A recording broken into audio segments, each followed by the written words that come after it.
Planning to hike in the Uinta Mountains, we were unaware of the alarming fact that Mom, Ann, was subject to HAPE,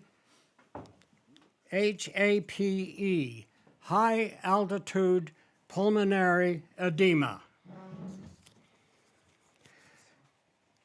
Wikipedia writes, high altitude pulmonary edema is a life-threatening illness that occurs in otherwise healthy people at high altitude, typically above, now note this, 8,200 feet. It is a severe presentation of altitude sickness. The illness is due to one's inability to process oxygen because of fluids collecting on the lungs. People with this illness are cautioned to avoid exercise. Let me give you an example.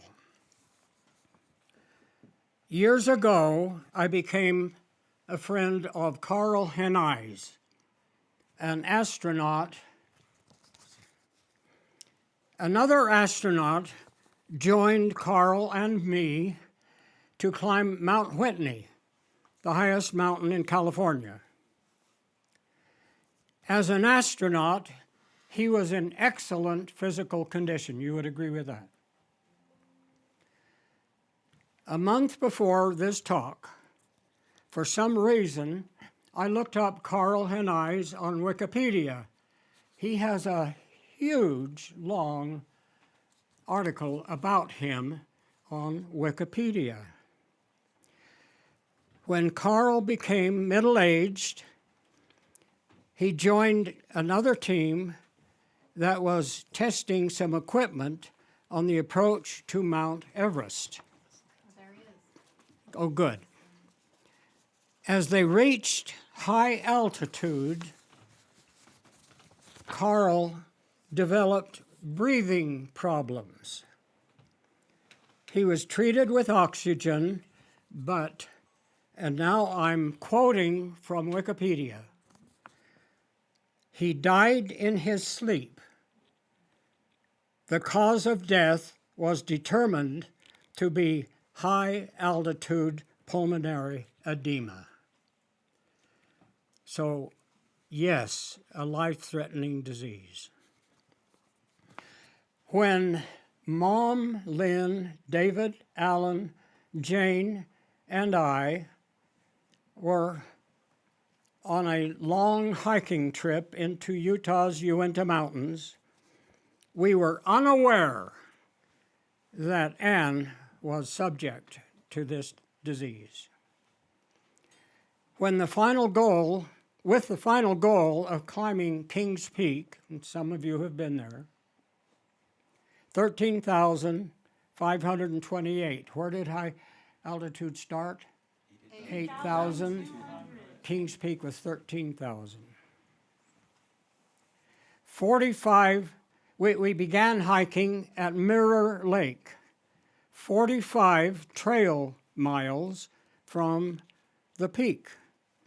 It took us several days and hiking over several passes, each over 12,000 feet in altitude.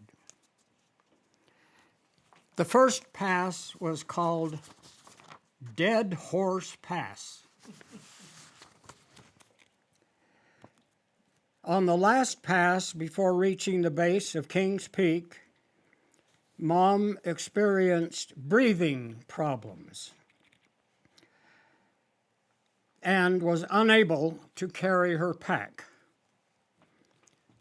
I was highly concerned about her condition. I took her pack from her and carried mine on my back and hers on my chest. Alan and David spelled me off. We reached the base of Kings Peak, within which itself, where we were camped, was 11,000 feet in altitude. And that was several days after being above 10,000, 11,000 feet. Mom had a severe headache and difficulty breathing, even when at rest. I worried that she was having a heart attack. I knew nothing about high-altitude pulmonary edema. The plan was to climb Kings Peak and then hike down the Uinta Canyon, where our car was parked at the base of Uinta Canyon. We were camped at the top, not of that canyon, but at the top of what was called Yellowstone Canyon, which was 20 to 25 miles from where we were camped. Mom could not possibly hike up to Anderson Pass, the approach to Kings Peak, and the top of Uinta Canyon. How could we get her to a doctor? The only way was down Yellowstone Canyon, the base of which we knew there was a ranger station, but we didn't have a car there.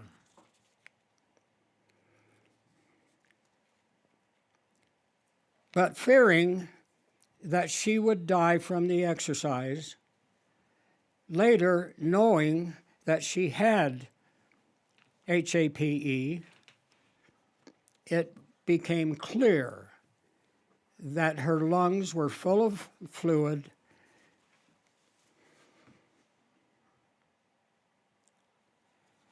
and that she would die if she had to hike out of that canyon.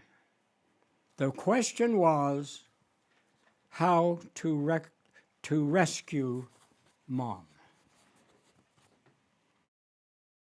So a procedural note.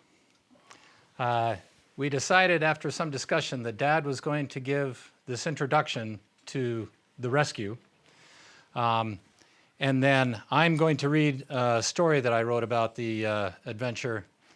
And then Lynne is going to show some pictures, which Lynne and David are going to show some pictures, which will lend some context to some of the things you're going to hear. And then we'll open it up for questions on whatever you like. So this story, this happened in, I believe, 1975, something like that. Lynne was 18 years old, David was 16, I was 14, Jane was 12. And in 1997, I decided as a Christmas gift to give Grandma and Grandpa a little booklet of childhood remembrances. And so I interviewed all 10 of the children, and my one and only question to them was, what do you remember from your childhood? And it resulted in various anecdotes and stories that people remembered. I'll give you one example. Boyd was at the ice skating rink at Central Park, and he saw a guy spit, and his spit was black. And he thought, either he's been chewing black licorice or he has some terrible disease. So I collected all of these, and it was just what the kids remembered from their childhood. But this story kept popping up in the 4 kids that were involved in it. And so this was the resulting story that I wrote. It's called The Rescue.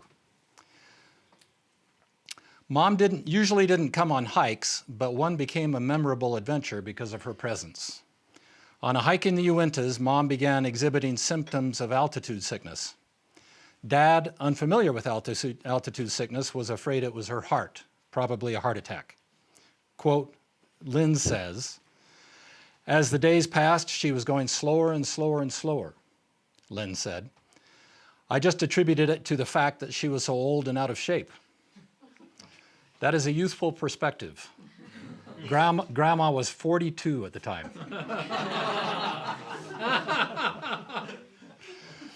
But then Dad told us of the seriousness of her condition. After that, my main focus, Lynne continues, was that she was going to die. I knew she was going to die. I knew we'd never get her out of there alive. David said, Dad and Mom spent a lot of time in the tent. The light was on in there at night, and I could hear them in there murmuring. The hikers without Mom and Dad climbed Anderson Pass and Kings Peak, 13,528 feet, Utah's highest mountain, but decided to forego the planned remaining distance and camp at the top of the adjacent Yellowstone drainage. The plan, discussed between Dad, David, and Alan, was that David and Alan would get up early in the morning, hike the 20 miles to the trailhead and the ranger station, and get help in the form of some sort of transport for Mom. While help was on the way, David and Alan would get a ride to the car, which was parked some miles away at the previously planned exit, and bring it back. The others would wait at camp. David and Alan got up before dawn and hightailed it out of camp while it was still dark. They were really moving, about 4 miles per hour, they calculated, and the hike went quickly with the two energetic and cheerful most of the way. David said, we kept egging each other on. I felt sort of heroic, tramping down that trail really fast, like we were on a mercy mission. Nevertheless, the speed and distance took its toll, and by the time they reached the trailhead in late morning, they could barely go another step. Thus, it was a nasty surprise when they found out that the ranger station was 5 miles further on down a dirt road, instead of, as was designated on the map, right at the trailhead. David said, I remember looking down that long dirt road. It was dry and hot, and I didn't want to do it. They remarked the illogical placement of the ranger station. Why in the world would you put it remote from the trailhead? But that didn't help the present situation any. It was hot and lunchtime, and they were hungry, but David and Alan dragged themselves to the ranger station. Alan especially was weary and going slowly. David said it was just on and on and on and on down that dirt road. Oh man, and I remember that. They finally arrived, and they found an uncooperative resident ranger named Mary, who became somewhat friendlier when they discovered she knew Dad through school. Nevertheless, David said, she wasn't terribly affected by our plight. After the long hike, David said, Alan probably went into the bathroom and threw up. As usual. As usual. Alan had a notoriously fragile stomach, which responded uniformly to any kind of unaccustomed stress. David and Alan used to swim laps at the municipal pool, and every morning they would have to stop the car on the way back home and let Alan out so he could throw up. David said Alan had a gossamer stomach, and they had just hiked 25 miles. Dad had in mind something along the lines of a helicopter rescue, or at least a trained rescue party on motorcycles or something. But Mary said the best she could do was provide a horse. And she wouldn't ride it in because she had to remain at the station. David was the logical second choice, and this will be proven out by the pictures you're going to see in a minute. But he was the only one who could get to the car and drive it back because Alan at 14 didn't yet have his driver's license. David said, when she said, well, which one of you would like to take the horse? I was like, whoa, I want to take the horse. He continues, but I didn't say anything.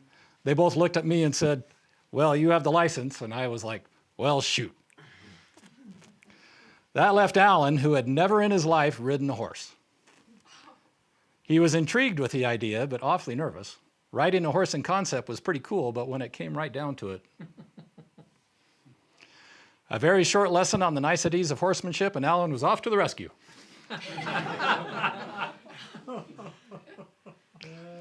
Oh, are you going to add that you were to call a doctor? You had been instructed by Oh, yeah, me. yeah. I didn't put this in the story, but when we were at the ranger station, we called the doctor. And well, you tell this part, David. Boy, you remember it better than I do. We were at the ranger station. We called the doctor. We described Mom's symptoms, and he said it's high altitude pulmonary edema. He said, yes, she is in mortal danger, literally. But just get her down to lower altitude. That's all you need to do. Just get her down.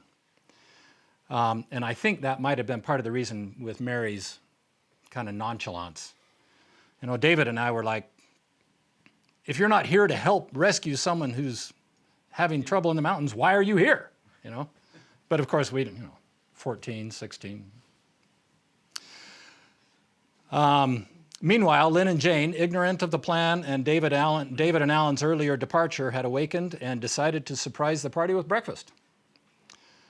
Sleepy heads, Jane thought, when no one emerged from the tents, even with them banging around. The two stuck their heads inside Mom and Dad's tent, who informed the crestfallen cooks that they were fasting. They also told them what was going on with David and Alan, and exactly how serious they thought Mom's condition might be. Jane said, I knew Alan and David were going to die on the trail. And I had the worst fear for Mom. Eventually, Dad, not knowing what was happening with David and Alan and trying to do the best thing in the meantime, late morning, I believe, decided to send Lynne and Jane down the drainage. The party of 6 had now become 4 separate individuals or groups. 1, Mom and Dad waiting it out at camp. 2, Lynne and Jane making their way to the trailhead. 3, Alan trying to force a balky horse back to camp. And 4, David walking a lonely 5 miles or so on a dusty road to the next trailhead to get the car. Earlier in the trip, the group had met up with some girls, one of whom was close to David's age. He had neglected to get her name, but he remembered they had gone in at the trailhead where the car was, so when he arrived, he checked the entry log to see if he could locate her.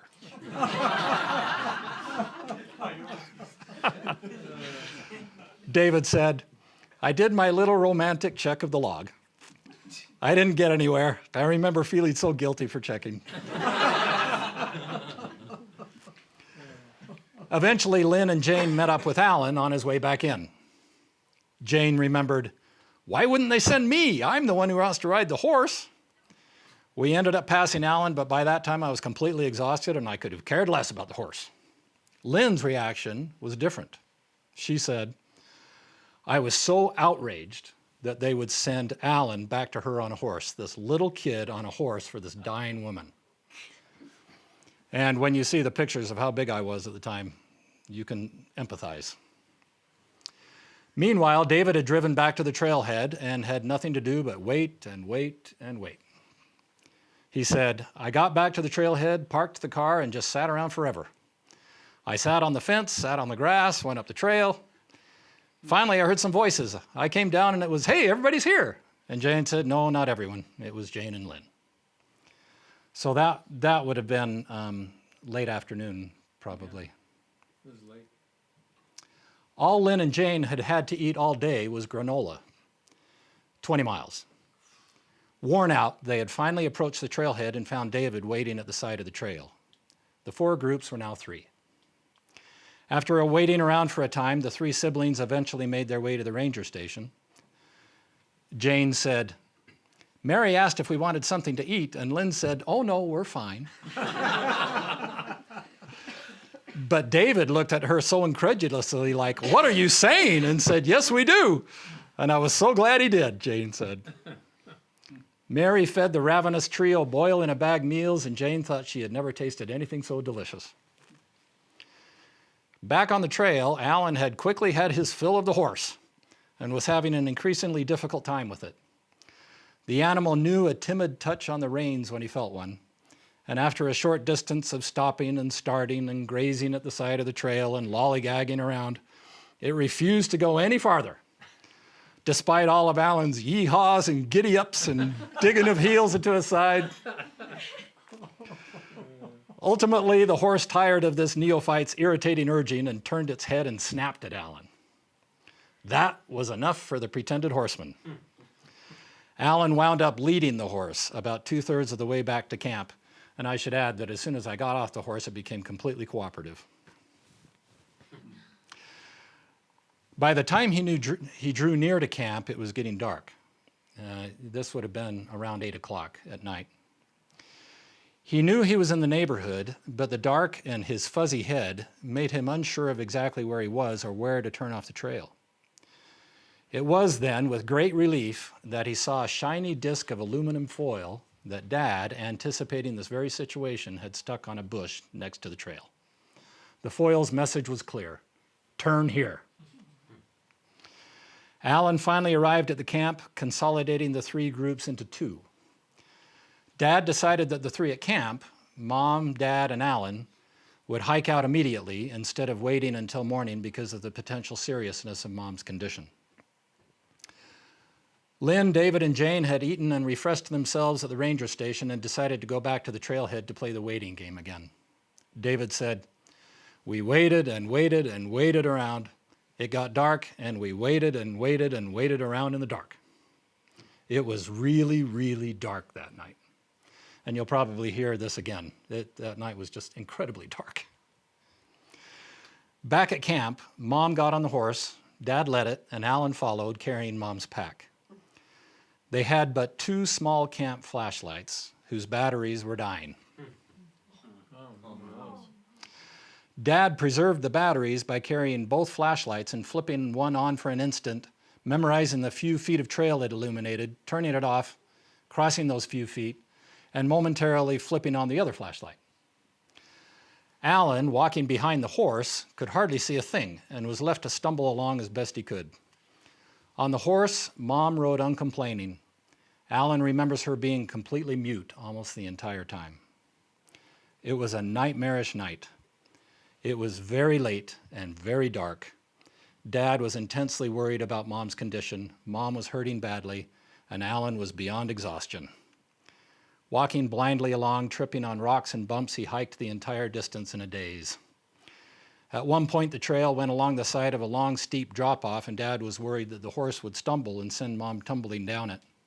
Alan was worried more about making it across himself in the all but pitch blackness. Near the trailhead, the flashlight's light was so dim as to be useless, and they lost the trail. Alan knew they were close to the trailhead, but couldn't remember details of the trail's geography. They wound up bushwhacking, crashing through brush and slogging through a marsh, before finally coming upon the parking lot at 3 a.m. Finally tiring of waiting, Lynne, David, and Jane had curled up in the car and gone to sleep. Mom, Dad, and Alan tried to locate the car and found one that looked like it, but they couldn't be sure, and it was locked anyway, so they spent an uncomfortable few hours on the ground until dawn and light reunited them with David, Lynne, and Jane and ended the ordeal. They were one group again. And well do I remember, we're in the parking lot, and we literally can't see that far in front of our faces, and we're going right up to the cars and kind of feeling it. Is this our car? Are they in there? You know? Alan, 14 years old, had hiked 60 miles in 21 hours. Lynne, 18, had hiked 20 miles. David, 16, had hiked 30 miles, more than a marathon. And Jane, at the tender age of 12, barely out of primary, had hiked 20 miles. Once out of the high altitude, Mom was fine. She had had high altitude pulmonary edema brought on by high altitudes, in which the lung air sac membranes begin admitting fluid in addition to air. In the most extreme cases, one of which you just heard, the victim literally drowns in his own blood. More than a few mountaineers have died of the condition on the world's higher peaks. The remedy is as simple as it is effective: get the victim to a lower altitude.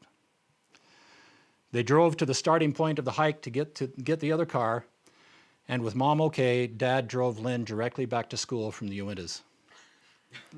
Lynne said, He talked about Mom the whole way to BYU. He even broke down crying a couple of times. He said if she were to die, it would practically destroy him. We'll now turn the time over to Lynne and David to show some pictures and give some commentary, and then you're welcome to ask any questions you want. Well, I just have a couple of things I want to say before we go to the pictures. Is that okay? So first of all, I want to say Grandma had all summer. So Alan maybe didn't remember, but while he and David were going to the municipal that whole summer at 5 in the morning, Grandma and I were also going. We were all of us were trying hard to get in shape. And so we would get up at 4:45, go to the municipal, and Grandma, I mean, she worked really hard to get in shape. She really did. And she was not a swimmer. She sank. She'd get in the pool and she'd swim and her feet would just keep going down. So she'd get 10 feet or so and then she'd have to stand back up and kind of get herself back and she would just keep on sinking. So it was really hard for her. But I do remember every time on the way home, stopping by the side of the road for Alan to throw up. The thing that surprised me the most when we went back and looked at these pictures is how youthful Mom was. 42.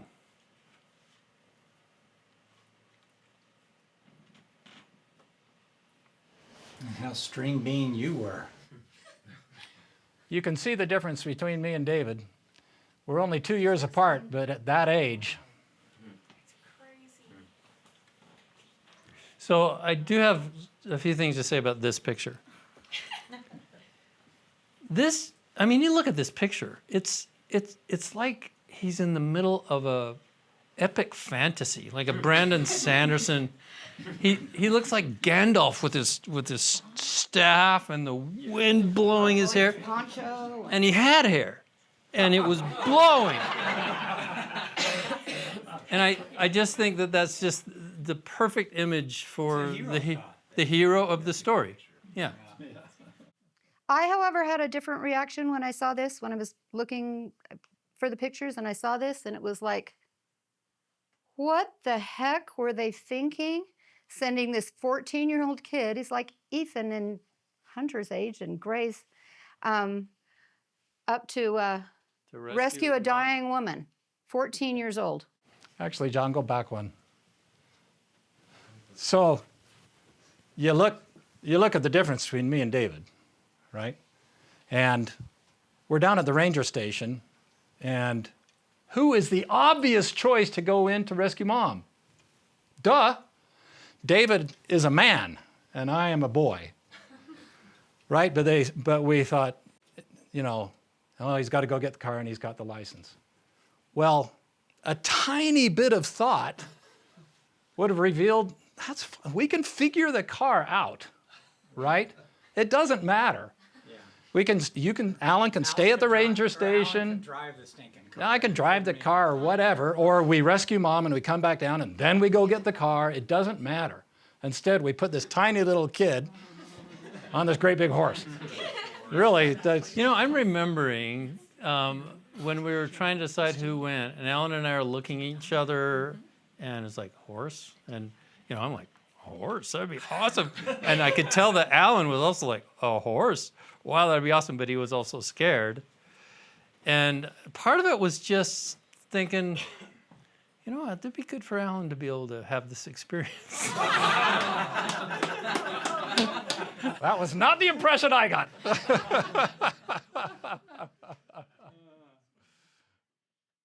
Okay, so here's my hero shot. Oh. That's the glamour shot. It's the glamour hero shot. I'm looking like I'm sulking because the whole way up Kings Peak, we're on our own, us 4 kids. The whole way up, David and Alan are having this competition, which they always did, of how fast they can hike. And I was so annoyed. Like, slow down. I can't keep up, neither can Jane, but they just kept on going. And I was mad by the time we got up to the top of Kings Peak. That's why I'm scowling. But then I decided, okay, so I'm going to pay them back and I'm going to lead. And they're like, you lead on the way down. So I led out and I was hoofing it the whole way. I was like, I'm going to show them. But they loved it. it was really deflating. They were like, "This is amazing. This is so fun." It was like, shoot, that didn't work out very well. What about Jane? Nice try. I Were we don't- just leaving her in the dust? I know. I don't really remember how Jane felt. A couple of things. I'm not sure. There's no pictures of Jane and I on our way down, but I kind of felt like with this, it was my job to make sure that Jane was okay. She was just this tiny little kid, and I felt like I was trying to keep up my spirits for her. We were so worried and everything, but the whole way down, we were talking and chatting, and I don't know. I felt a big responsibility for Jane. And by the way, Jane took ill, and so she wasn't able to participate today. Yeah. Yeah, yeah. But another thing, and very important, all you Woodlow kids and grandkids, your mother and grandmother was quite a babe back in the day. Yeah, just take a look. Still is. Still is. I really love this picture of us 4 kids sitting there. And, Dad's just kind of an afterthought, but he's the one doing all the cooking. And we're just sitting there enjoying watching him, do all the work. But I love that shot. Yeah. And I should add here, I had a hard life growing up. Because look at this guy. He's handsome, he's charismatic, he's only 2 years ahead of me. And so I get to high school and junior high, and everybody's going, "Oh, Dave's brother, you must be like, hey." No, I wasn't.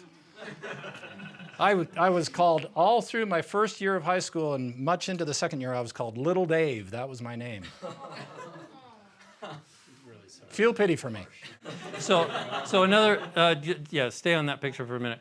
Lynne said that Lynne was the one that found all these photos. And she said she found the photos because she realized that Alan and me stayed in the same clothes all the way through the whole trip. And so she just looked for the ones with those clothes. And I told her, they were great clothes. I just finally changed out of them last week. Overalls, David. Yeah. I guess Lynn got her looks from somewhere. That's It fine. really was so fun for us That's to my have Mom Coke. along, to have Look, Grandma then along. Dad's wearing it in the next picture. Look, Dad's Yeah. wearing it. That's my Coke. On your mission, huh? Yeah. What's up with that? You're on your mission. That's how it works. Yeah, that's why Boyd wasn't on the trip. He was on his mission. And Marianne was too young, and everybody younger than her. Talk about the method of baking that you can see here. Yeah, talk about Dad's cooking. Okay, so everybody that's been on a trip with Dad will recognize this tableau. Dad has got 2 things going on behind that tinfoil shield. He's got some biscuits going on, and he's got a cake. And then he's also boiling, looks like he's boiling steak in the pot. That's unusual. Yeah, that's unusual for Dad. Yeah. But this is a typical thing. And when Alan mentioned the signal was the tinfoil, I'm sure it was that thing of tinfoil. And Dad was 44. Dad was 44. And he had sideburns.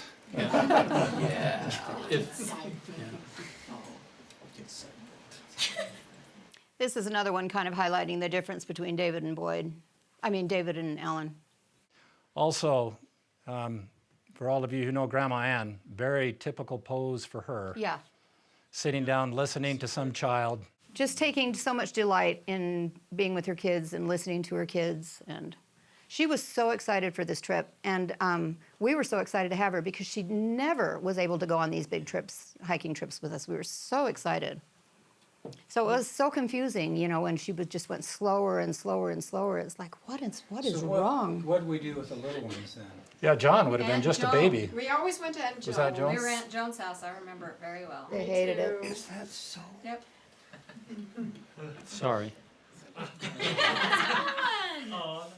I feel like this is my most iconic photo. To go into the straw and all of that. Yeah, you can see, we're so cool because we got straws in our mouths. And Grandma, she played along. She's got a straw that kind of shapes down sort of like a pipe. But she was game. She was so game, so happy to be there. And I remember that shag haircut Yeah. on Lynn. Yeah, that was the thing back then. Yeah. Yeah. This is where, see, Grandma's in the back. Dad would have been taking the picture. That was one of the passes, maybe Dead Horse Pass? Yeah, probably. What does this shirt say? Asphalt and soul? It says Asphalt Soul, and it's a picture of a guy skateboarding. I was really into skateboarding at the time. That's a cool shirt. Should have saved that one. Oh. I was probably mad here, too, that I had to do all the dishes. I've seen that look many a time. Yeah. I like this picture a lot. Mom looks really mad. And then if you, you can't really see it, but if you zoomed in on the three people sitting on the log, Jane, me, and Lynn, we all look just terribly grumpy. Oh, you do? Yeah, so something was going on there. You know, these trips were always They're a Just lot of work. They're pretty hard. miserable. Pretty miserable. They're much more pleasant in having, John Krakauer, he said of climbing the north face of the Eiger, his friend really wanted to climb the north face of the Eiger. And John Krakauer really wanted to have climbed the north face of the Eiger. That was those hikes for us. Yeah. Looking for somebody's contact lens, evidently. Getting their packs on. Oh, one thing about the pack before I forget. It's like, why did Alan have to carry Grandma's pack? I mean, he'd already hiked 40 miles. Why did he have to carry Grandma's pack all the way down the last 20 miles, from 40 to 60 miles? Just put it on the horse. Why couldn't, Dad, and I asked Grandpa that, why couldn't you have just put the pack on the horse? He was like, well, I don't know. Maybe it was just because I didn't want anything else up there on the horse besides Mom. But I felt so, poor Alan. I mean, he... But look what a fine specimen it turned him into. This was his training ground. To be fair, her pack was very light. Yeah, so there's that look of Mom's again, just delight being there with her kids. Oh, I think we've seen that. Is that it? Let's see, a couple more things. No pictures of the horse? Are you kidding? Dark. We were too busy to be taking pictures that day. That's fair. Yeah. One little aside, Grandpa took me straight we got in the car and he took me straight to BYU, right? And me and my roommates had gotten a place at Pineview, this brand new fancy apartment complex that all of the cool people were going to. And we were supposed to be checking in, and I got there, and the place is just crowded with these gorgeous women who are like coiffed and men who are, muscular. And I was there in my camping clothes, filthy. Smelling to high heaven. Smelling like a campfire.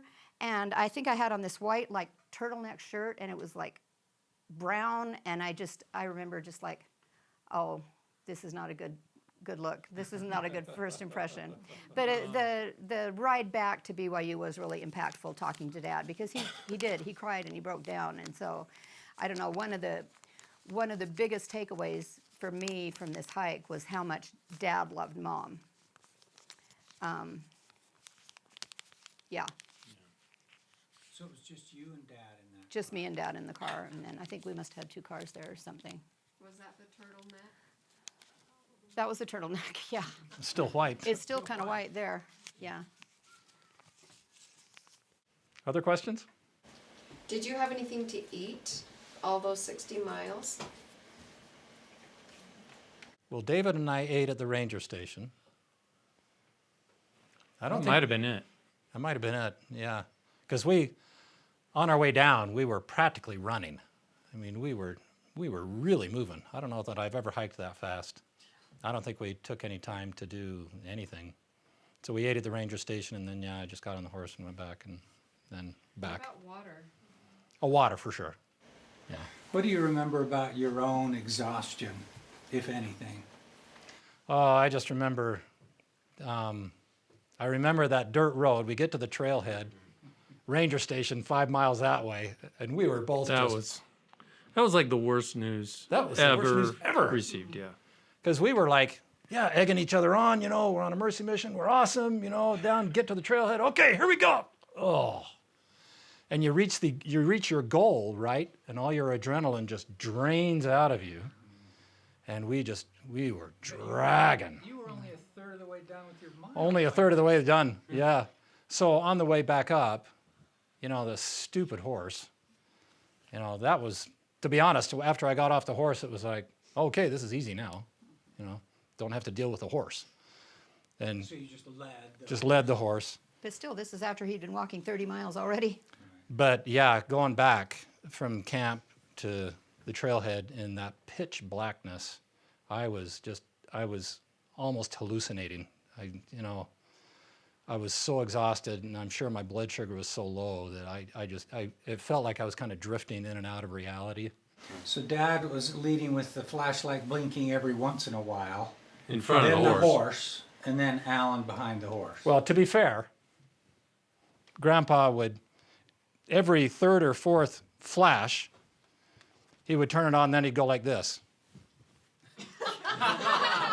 That's right. There you go, Alan. Okay. That's right. But Alan, you need to add 10 miles to your total because you went down 20 miles, 5 miles to the ranger station, 5 miles. Yeah, back. why wouldn't it be 70 miles for you? No, because I did make it some miles on the horse. Yeah. Oh, I see. Well, still, it seems like that That's not counts. count as miles. We should still count them. We should count them. Travel, yeah, travel. Yeah. But one thing that is interesting to me is we were all very young. Lynne was college age, but yeah, but the rest of us, and youth is a magical elixir. You know, when you're a kid, you don't know any better. You know, David and I, Dad says, hike 20 miles down to the ranger station. We're like, okay. Do it really fast. You got it. No problem. Okay, ride the horse back in. Oh, all right. And then, you know, walk back, and then Dad says, okay, we got to go now. Okay, you know. I do remember being really scared about getting lost. Because that's a long way in the mountains you know, I was never been there. I mean, you're still heading down, so it wasn't, but I remember being afraid of getting lost. It's a miracle that you didn't get lost, Yeah. especially when you were coming up with the horse and it being so dark. Because David and I, we didn't take any particular notice of Your what it surroundings. looked like when we left. Well, we couldn't because it was Dark anyway. Yeah. But and we didn't think we'd be back, right? But one interesting thing is that Dad, Grandpa, can you imagine the confidence that he had in his kids? Oh, boy. Okay, off you go, 20 miles, and rescue Mom with pretty much that level of instruction. And he trusted us to know our way and be able to handle ourselves, and Jane and Lynne be able to handle themselves. And the fact of the matter was that we were all very experienced in the mountains, and we could handle ourselves, being as young as we were. Describe again the nature of the trail and where the river was. Go ahead. Yeah, it was a pretty steep drainage coming out, and a lot of times the trail was up high on this one side of the drainage, and the river was rushing down below. And so a lot of, you know, during the night, all we could hear was that rush of the river, and know that it's really steep going down to it. So it was scary. It was scary. Do you think if Dad had gone down instead of the two of you, he would have been much more insistent with that ranger that there needed to be professional help? You guys just accepted it. You were kids. You didn't know any different. Dad would have been insistent. No, you get somebody to come and rescue her. Yeah. Right. Dad would have said the adult thing, which is, we need a rescue or a body recovery. Your choice. Right. Right. Yeah. But you guys just went along because the adults told you what to do. And as I recall, at first she was very reticent to do anything, and then we finally got on her crazy phone, remote electronic thing, communication device, and got a doctor. And when we talked to him and heard what the doctor had to say, then she was like, well, okay, I guess we can give you a horse. That was my recollection. That's mine too. Yeah. Unbelievable. She's I a think ranger. I think it had never happened like that these days. No. Boy, Dad, were has you a question. disappointed when he showed up with a horse? Or what were your feelings? Oh, boy, was I disappointed? Well, there wasn't like a helicopter Not or a, something? no. They were there with something. I didn't know what they would come back with, but if there's a horse, then there's a chance of getting her out of it. Well, and you had waited a long time yourself. You'd waited hours and hours and Oh, hours. And yes. yeah. And she all was, day and into the she evening. was still having trouble breathing. Dad's focus was extremely streamlined. He was thinking about one thing only. Yes. Yeah, and so when I showed up with the horse, it was like that. Horse, great. Off we go. Yes. We got Right the now. tent packed and down we went. So we have a question from Zoom. Annie? Hi, sorry, I posted it, but I was just wondering from grandma, like with her symptoms, you have mentioned very short of breath, extreme headache, but like cough, sputum, anything like that that you sounded just out of curiosity. Any other symptoms? No cough, no sputum. Oh, okay. Thank you. The nurse.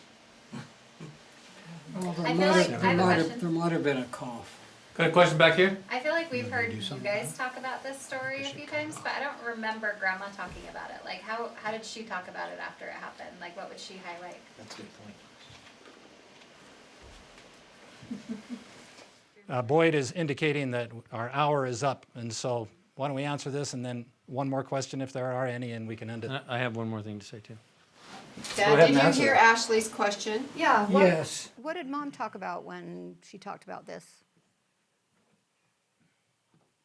I don't recall her She- talking much about it at all. But, sorry. Well, it took at least 2 days for her to recover breathing. When we got to the bottom, then it was clear that she was safe. But as we drove along toward Logan, I was still just listening so carefully to her breathing to see whether or not she was truly recovering. And she was. Mom,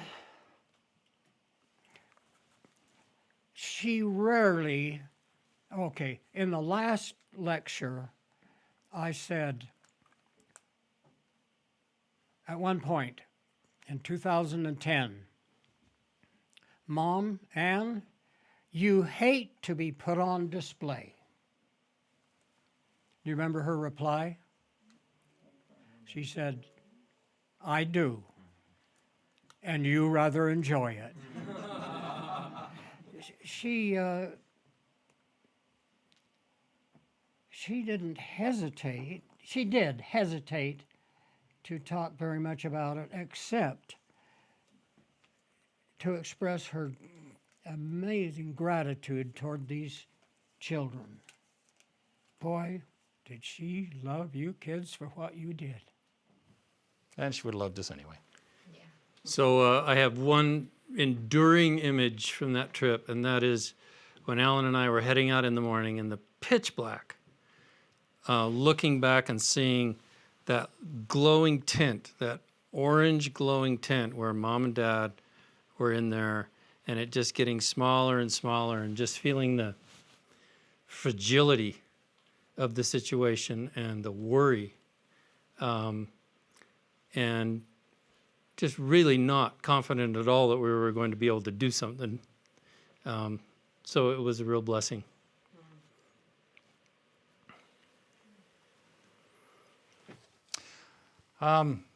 Perhaps we could end with a prayer. Dad, would it be okay if Boyd said a prayer?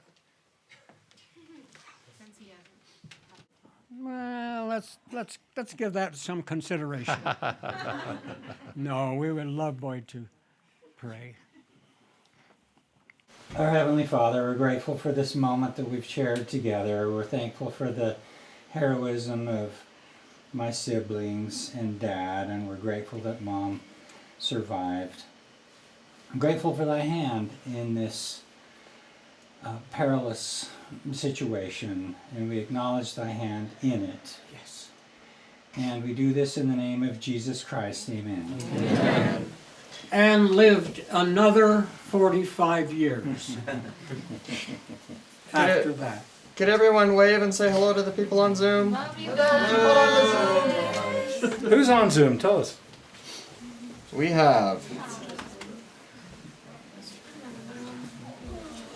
Farrell, Ann, Connor and Rachel, Clea, Laurel, Marcy, Melissa, Sarah Jane, Shelley, Nice. and Marty. And Marty. Yay, Marty. Yeah, Marty. Thanks, everybody. There's s'mores in the kitchen. S'mores. Indoor s'mores.